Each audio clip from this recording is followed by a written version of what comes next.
Síðustu 11 árin hef ég unnið við að leita að ungmennum sem ekki skila sér heim.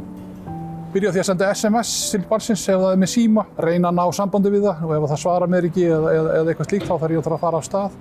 Síðan ég akandi borg og bí, nánast allt Ísland. Ég fer alveg norður í Húnavatnssýslu og ég fer Kirkjubæjarklaustur og ég með Suðurnesin. Þó ég teljist vera dagvinnumaður þá vinnutíminn minn mjög breytilegur. Algengasti tími fyrir leitarbein að koma milli 10 á kvöldin og 2 á næturnar. En ég hef oft verið að vinna kannski til 4-5. Ég hef enga stjórn á fjölda verkefna. Ég get verið með enga leitarbein í gangi. Ég get líka verið með 6 leitarbeinir í gangi í einu og 6 einstaklinga. En mér hefur ekki tekist að fá börnin til að strjúka eftir einhverjum skipulagi. Þannig að þegar þeir eru að biðja mig að gera eitthvað á morgun eða í næstu viku þá get ég aldrei lofað mér í eitthvað slíkt. Til dæmis eins og svona viðtal, vegna þess að ég veit ekkert hvernig staðan verður hjá mér eftir hádegi eða á morgun eða næsta miðvikudag. Og þetta er gefandi starf, auðvitað getur þetta líka verið erfitt og slítandi en jákvæðu punktarnir eru miklu fleiri. Sorglegu og erfiðu punktarnir eru fáir en þeir eru taka mjög á. Og síðustu 2 ár hafa kannski verið erfið vegna þess að við erum verið að jarða úr þessum hópi að mig minnir 5 eða 6 einstaklinga. En jákvæðu punktarnir eru síðan endalaust jákvæð endurgjöf frá börnunum, foreldrarnir þeirra, ættingi þeirra og svo samfélaginu öllu eins og kannski hefur verið sýnilegt undanfarnar vikur. Við erum alltaf bara búin að bjarga ótal lífum barna og ungmenna með sínu starfi.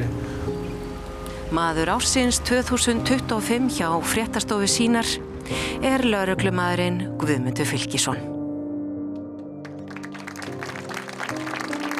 Okkur getur öllum orðið á. Mér varð á. Ég gerði mistök og ég með nýlega áminningu þó að geislabauðurinn minn sé vel pússaður undanfarið. Með áminningunni mér gefinn kostur á að bæta ráð mitt.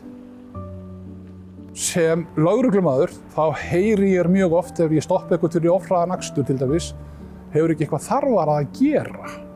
Þú átti ekki að vera eltast við alvöru glæpamenn eða eitthvað slíkt. Og það má kannski velta því fyrir sér hvort að þessi hluti hjá ríkinu að þetta sé í forgangi hjá þeim að fara þessa leið. Sjálfu finnst mér margt annað í mannauðsmálum mega bæta og þá kannski til þess að halda fólki í starfi heldur en að byrja á þessum enda til sem að kannski snýra því að reyna að koma fólki í burtu úr starfinu.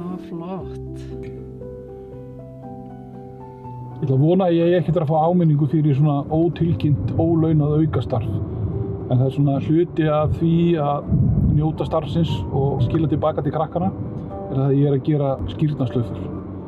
Og ég er búinn að gera þær nokkrar fyrir, ef ekki má nota orðalagi, stroku barnabörnin mín. Og þetta er hlutur sem ég er að læra af fyrrum tengdamömmu minni og af því að það er enginn af hennar afkomendum sem er að læra þetta. Það er að sýna að ég er að gera þetta, sko. Það er ákveðin áskorun með þessa putta að vera með nál og tvinna og búa til skírnarslaufur.